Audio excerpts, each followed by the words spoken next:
మనం ఇప్పుడు చూస్తుంటే వంగ గీత గారు మన పిఠాపురం నుంచి వెళ్ళి వైసీపీ తరపున పోటీ చేస్తున్నారు. అక్కడనేమో పవన్ కళ్యాణ్ గారు కూడా పోటీ చేస్తున్నారు. కాకపోతే ఇక్కడ ఏంటంటే వైసీపీలో ముద్రగడ పద్మనాభం గారు ఉన్నారు. అయితే మొన్న రీసెంట్ గా తను చేసిన వ్యాఖ్యలు ఏంటంటే పవన్ కళ్యాణ్ ని నేను ఖచ్చితంగా ఓడిస్తాను, తను అసలు అక్కడ ఓడిపోతున్నాడు, అది ఖచ్చితంగా జరుగుతుంది, ఒకవేళ ఓడిపోకపోతే నేను పద్మనాభం రెడ్డిగా మార్చుకుంటాను పేరు అని చెప్పేసి తను కొన్ని వ్యాఖ్యలు చేయడం జరిగింది. ఏదైతే తిను వ్యాఖ్యానిస్తున్నారో ముద్రగడ గారు దాని వల్ల వంగ గీత గారికి నష్టం జరుగుతుంది అని చెప్పేసి కొన్ని వార్తలు వస్తున్నాయి. ఇందులో వాస్తవం ఉందంటారు. అంతే కదా. ఇప్పుడు నిప్పుని తెచ్చి పక్కన పెట్టుకుంటే ఏమవుతుంది? ఇప్పుడు జగన్మోహన్ రెడ్డికి అదే అవుతుంది. ఆయన ముద్రగడ 80 ఏళ్ల పాటు ఆయన ప్రజలకి కాపులకి ఏమైనా చేశాడా? ఏమీ చేయలేదు. తన స్వలాభమే చూసుకున్నాడు. ఇప్పుడు కూడా స్వలాభం కోసమే వచ్చాడు, కొడుకు కోసం వచ్చాడు పార్టీలోకి. అది జగన్మోహన్ రెడ్డికి అర్థం కాలేదు. తీసుకొచ్చేసి పెట్టేసుకున్నాడు.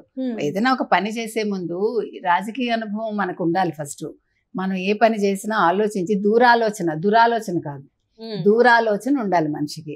అది లేదు, విజన్ లేదు జగన్మోహన్ రెడ్డికి. ఏదో ఇప్పుడు పవన్ కళ్యాణ్ మీద కోపంతో ఏదో చేద్దాం అనుకున్నాడు, ముద్రగడని తెచ్చుకుంటే ఆయన కుంపటిగా మారాడు ఆయన. సో ఇప్పుడు ఏమైతోందంటే ముద్రగడ ఎవ్వడికి ఏమి చేయడమ్మా. ముద్రగడ ఎక్కడుంటే అక్కడ చెడే జరుగుతుంది, మంచి జరగదు.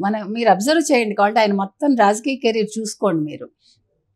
కాపులకి ఏదో చేస్తానన్నాడు, కాపు ఉద్యమం అన్నాడు 2016లో, అయిపోయింది. ఇప్పుడు ఎంత వచ్చింది? ఇప్పుడు 2024 వచ్చింది. పోనీ నిజంగా చేసేవాడితే 8 ఏళ్ళు గమ్మున కూర్చుంటాడా?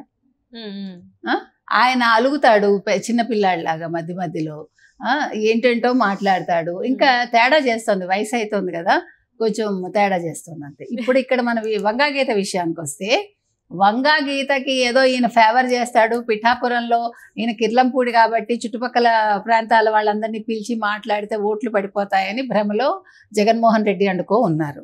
అయితే ఈయన పిలిచి మాట్లాడాడు కానీ దానివల్ల మంచి కంటే చెడు ఎక్కువ జరుగుతుంది. నువ్వు చెప్పేదేంటి, మేము వినేదేంటి అనే స్థాయిలో వాళ్ళు ఉంటారు. ఇప్పుడు ఇంతకాలం ఆయన ఏదైనా ఒక మంచి పదవిలో ఉండి వాళ్ళందరికీ ఏదైనా చేసి ఉంటే పిలవగానే వచ్చి వాళ్ళు వింటారు మాట. నిన్నటి వరకు ఆయన వైసీపీలో లేడు. ఆయన కొత్తగా వచ్చేసి వైసీపీ వాళ్ళని పిలిచి మాట్లాడితే నువ్వెవరని అడుగుతారు కదా. అక్కడేమో స్థానికంగా ఉన్న పిఠాపురంలో ఉండే దొరబాబుకి ఇవ్వలేదు జగన్మోహన్ రెడ్డి, వంగా గీతను తీసుకొచ్చి పెట్టాడు. వంగా గీత ఏమో ఆల్రెడీ ప్రచారంలో వెనకబడి ఉంది ఆవిడ, అది అందరికీ తెలుసు. నన్ను ఏంటి గెలిచేది, నన్నేంటి ఓడించేది పవన్ కళ్యాణ్ అంటే ఆవిడేదో ఛాలెంజ్లు చేసింది. ఇప్పుడు ఏదో పులి మీద పుట్టలా ఇప్పుడు ఏం చేశాడు ముద్రగడ, నిన్న ఒక ప్రెస్ మీట్ పెట్టి చాలా తెలివిగా మాట్లాడుతున్నాను అనుకుని, పవన్ కళ్యాణ్ ఓడిపోకపోతే నా పేరు మార్చేసుకుంటాను పద్మనాభరెడ్డి అని ఏదో చేతకాని వాడు ఏదో చేశాట. అట్లా ఉంది ఆయన మాటలు. ఎందుకంటున్నానంటే అసలు నువ్వు పద్మనాభరెడ్డి అని మార్చుకోవటం, నువ్వు వైసీపీలోకి వెళ్ళాక ఎలాగ పద్మనాభరెడ్డి అయ్యావు. నువ్వు కొత్తగా ఇప్పుడు నువ్వు పేరు మార్చుకుని ఏం చేస్తావు? ఒక మనిషి కులం మార్చుకోలేడు, మతం మార్చుకోగలడు. ఆ జ్ఞానం ఆయనకు ఉండాలి. పెద్ద ఆయన మనం అనకూడదు ఆ మాట. నువ్వు అసలు పేరు ఎందుకు మార్చుకుంటావు? అసలు నువ్వు ఏం చెప్పాలి? రాజకీయ అస్త్ర సన్యాసం చేస్తాను అని చెప్పాలి, పేరు మార్చుకుంటానని చెప్పకూడదు. నేను వైసీపీలోకి వచ్చాను, పవన్ కళ్యాణ్ గెలిపిస్తానని వచ్చాను, నా వల్ల కాలేదు, నేను రాజకీయాల నుంచి తప్పుకుంటున్నాను అని చెప్పాలి తప్ప పేరు మార్చుకుంటానంటావేంటి? అంటే వైసీపీలో కొనసాగుతావు ఇంకా సిగ్గు లేకుండా?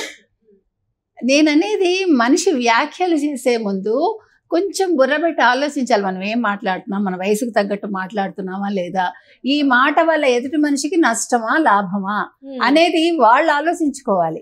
ఆ ఆలోచన లేకుండా నీ పేరు మార్చుకుంటా, నువ్వు పేరు మార్చుకుంటే ఎవరికి కావాలి, మార్చుకోకపోతే ఎవరికి కావాలి? ఇప్పుడు నీ పేరుని బట్టి ఎవడు ఓటేయట్లే, అసలు నిన్ను చూసి ఓటేయట్లే అక్కడ ఫస్ట్. ఇప్పుడు వంగా గీతకు వచ్చే ఆ 4 ఓట్లు కూడా నీ వల్ల రావు. ఇంకా నువ్వు ఈ పిచ్చి మాటలు మాట్లాడటం వల్ల ప్రజలు ఇంకా ఆగ్రహంగా ఉంటారు. ఇప్పుడు అసలు జనసేన కార్యకర్తలు ఎవరైతే ఉన్నారో వాళ్ళు ఇంకా కోపంతో రగిలిపోతున్నారు. ఇప్పుడు పవన్ కళ్యాణ్కి ఫుల్ బలం వచ్చిందమ్మా, అన్ని రకాలుగా. తనకి సొంత బలం ఉంది, తర్వాత తన వాళ్ళందరూ వచ్చి ప్రచారం చేస్తున్నారు, సినిమా వాళ్ళు వస్తున్నారు. ఈసారి ప్రజలు పట్టుదలగా ఉన్నారు, కాపులే కాదు యువత అంతా కూడా అతను గెలిపించాలి ఇర్రెస్పెక్టివ్ ఆఫ్ పార్టీ ఉన్నారు అందరూ. ఈవెన్ వైసీపీలో ఉండే యువత కూడా వేసినా మనం ఆశ్చర్యపోవక్కర్లా. కాబట్టి ఇది ఎటొచ్చేటొచ్చిన నష్టం వంగా గీతకే. అందుకే ఇప్పుడు జగన్మోహన్ రెడ్డే తల పట్టుకుంటున్నాడు. అయ్యో ఈయన తెచ్చిపెట్టుకున్నంత తెలియక చేతుల నష్టం చేసుకుంటున్నాను. ఇంకో పక్క ఏమో వంగా గీత ప్రచారం చేయలేకపోతుంది. సినిమా వాళ్ళు ఎందుకు వస్తున్నారని అడుగుతుంది. నీకెందుకు వాళ్ళకి సినిమా వాళ్ళు వస్తారు? సినిమా మనిషి ఇది ఎప్పటి నుంచో ఉన్నారు కదా సినిమా ఇప్పుడు ఎన్టీఆర్ హయాం నుంచి వెళ్ళి, అంటే పెద్ద ఎన్టీఆర్ హయాం నుంచి వెళ్ళి సినిమా వాళ్ళు వచ్చి చేస్తున్నారు కదా. అసలు సినిమా వాళ్ళనే వచ్చి చేస్తే ఓట్లు పడిన అవి కూడా ఉన్నాయి. అదే కదా, మరి తను ప్రజారాజ్యం పార్టీ నుంచి వచ్చింది కదా వంగా గీత. అదే చెప్తున్నాను నేను. మనుషులు మాట్లాడేటప్పుడు ఇందాక మనం అదే చెప్పుకుంటున్నాం. ఇప్పుడు మర్చిపోకూడదు ఏది, మనం ఎక్కడి నుంచి వచ్చాము, అంతకు ముందు ఏం మాట్లాడాము, ఇవి కాదు నువ్వు మాట్లాడాల్సింది. ఓకే నాకు ఓటేయండి, మీకు ఇది చేస్తాను ఖచ్చితంగా చెప్పు, నీ మేనిఫెస్టో చూపించి ధైర్యంగా మాట్లాడు. నిన్న ముద్రగడ ఇంకో మాట ఏమడిగాడు, అసలు నువ్వు కాపులకి ఏం చేసావు, పవన్ కళ్యాణ్ అడుగుతున్నాడు. నువ్వు ఎక్కడి నుంచి వచ్చావు, నీ పుట్టుక ఎక్కడా, నువ్వు అసలు ఇక్కడికి పిఠాపురం నుంచి ఎందుకు పోటీ చేస్తున్నావు? What nonsense are you talking? ఒక మనిషి ఇప్పుడు ఇందిరాగాంధీ వచ్చి తెలంగాణలో పోటీ చేసిందమ్మా, లేకపోతే ఆంధ్రాలో పోటీ చేసింది. గతంలో చెప్తున్నా, మొన్న ప్రియాంక పోటీ చేద్దాం అనుకున్నారు ఖమ్మం నుంచి, నువ్వు కాదని అన్నావా? అసలు నీకు ఉందా హక్కు? భారతదేశంలో అవసరమైతే ఎవరైనా ఎక్కడైనా పోటీ చేస్తారు. అయినా అతను తెలుగువాడు, పోటీ చేస్తాడు. ఇప్పుడు జగన్మోహన్ రెడ్డికి ఆస్తులు ఎక్కడున్నాయి? జగన్మోహన్ రెడ్డి ఎక్కడ చదువుకున్నాడు? ఆంధ్రాలో చదువుకున్నాడా?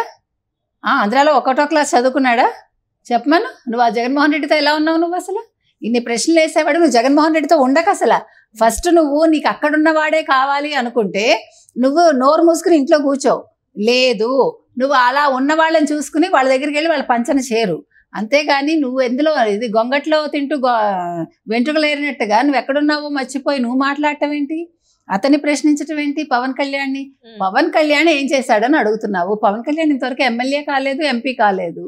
అయ్యాక ప్రశ్నించి, ఇప్పుడు అతను పదవిలోకి వచ్చాక 1 ఏడాది అయ్యాక, ఏమయ్యా పవన్ కళ్యాణ్ నువ్వు కాపులకి ఏం చేసావని ఆ రోజు అడుగు, అప్పుడు చెప్తాడు ఆన్సర్. ఏదీ లేకుండా అతను ఏదో చెయ్యాలని ఒక సదుద్దేశంతో వచ్చాడు. He's trying his level best, let him do that.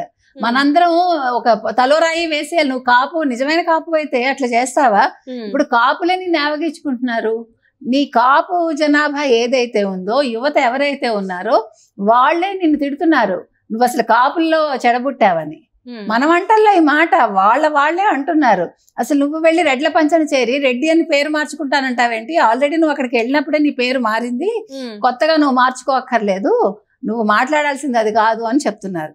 కాబట్టి ఇప్పుడు ఆయన చేయాల్సింది ఏంటంటే అస్త్ర సన్యాసం చేయాలి. రాజకీయ అస్త్ర సన్యాసం చేస్తే బాగుంటుంది. అంటే ఇప్పుడు ముద్రగడ గారు ఒక రకంగా ఫస్ట్ జనసేనలో జాయిన్ అవుతాను అని చెప్పేసి పవర్ షేరింగ్ రావాలి, ఇది రావాలి, అది రావాలని అన్ని రకాలుగా మాట్లాడి సడన్ గా ట్విస్ట్ ఇచ్చేసి వైసీపీలో జాయిన్ అయ్యారు. వైసీపీలో జాయిన్ అయిన తర్వాత ఇప్పుడు ఎక్కడ కూడా అసలు తన మోటో ఏంటో అనేది ఇప్పటి వరకు కరెక్ట్ గా ఎక్కడ అప్లై చేసి అంటే చెప్పినట్టు లేదు. నేను వైసీపీలో ఇందుకోసం జాయిన్ అవుతున్నాను ఇది అని కూడా ఇతను మాట్లాడట్లేదు. అండ్ ఇప్పుడు తన ప్రచారం కూడా చూస్తుంటే అంత పేలాగా ఉంది. ఎక్కడ కూడా ప్రజల కోసం కానీ పార్టీ కోసం ఏది మాట్లాడట్లేదు. ఎందుకంటారు మరి ఇట్లా? అదే చెప్తున్నాను. ఇప్పుడు ఒక స్థాయి ఉండే నాయకుడు అయితే ఆయన ఏదైనా ఇంతకు ముందు చేసి ఉంటే ప్రజలు గుర్తిస్తారు. కనీసం కాపు నాయకులైనా గుర్తించేవాళ్ళు, అంటే వాళ్ళే గుర్తించేవాళ్ళు. ఇప్పుడు ఆ సామాజిక కార్యకర్తలే ఆయన గుర్తించట్లేదు. నెంబర్ 1. నెంబర్ 2, మీరు ఇందాక ఒక పాయింట్ అన్నారు, అంతకుముందు 50 సీట్లు తీసుకోపోయావా, ఇక్కడ 20 సీట్లు తీసుకోపోయావా, ఇట్లా వీళ్ళందరూ పంపకాల గురించి వీళ్ళు మాట్లాడారు. మీరు చెప్పింది కరెక్ట్. అయితే అప్పుడు ఆయన మాట్లాడాక ఏమన్నాడు, పవన్ కళ్యాణ్ నన్ను వచ్చి కలవలేదు, నా కాళ్ళకి మొక్కలేదు, ఇవన్నీ మాట్లాడాడు. ఈలోగా ఈయనకి ఇక్కడ ఆఫర్ వచ్చింది. జగన్మోహన్ రెడ్డి పిచ్చాట్లాగా ఏం చేశాడంటే తెలియక, ఈలోగా ఏదో నేను గబగబా ముద్రగడని తీసుకెళ్ళిపోతే నాకేదో కాపోట్లు వస్తాయి అనుకుని ఆయన ఏదో ఆఫర్ ఇచ్చాడు. ఆ కొడుకు ఏదో పదవి ఇచ్చినట్టున్నాడు, ఏదో అయింది మొత్తానికి. సో ఆ పంపకాలు జరిగాయి కాబట్టి ఈయన అక్కడ వెళ్ళిపోయాడు అక్కడికి. అందువల్ల ఈ రోజు ఏం మాట్లాడతాడు, మామూలుగానే పెద్ద నాయకుడు కాదు ఆయన. 3 సార్లు మంత్రిగా చేశాడు, ఏదో ఆయన బాగా ఆయన చూసుకున్నాడు. ఆయన తన ఇది ఏమంటారు, తన నియోజకవర్గాన్ని కూడా ఏం చేశాడో ఏం చేయలేదో ఎవరికి తెలియదు. కాబట్టి ముద్రగడని ఒక నాయకుడు అనుకోవడం అనవసరం, ముద్రగడ గురించి ఇంత మాట్లాడుకోవటం కూడా నన్ను అడిగితే అనవసరం. కాబట్టి ఇది ప్రజలు ఎలా బుద్ధి చెప్పాలో వాళ్ళే చెప్పారు. Right madam, right. Thank you so much madam.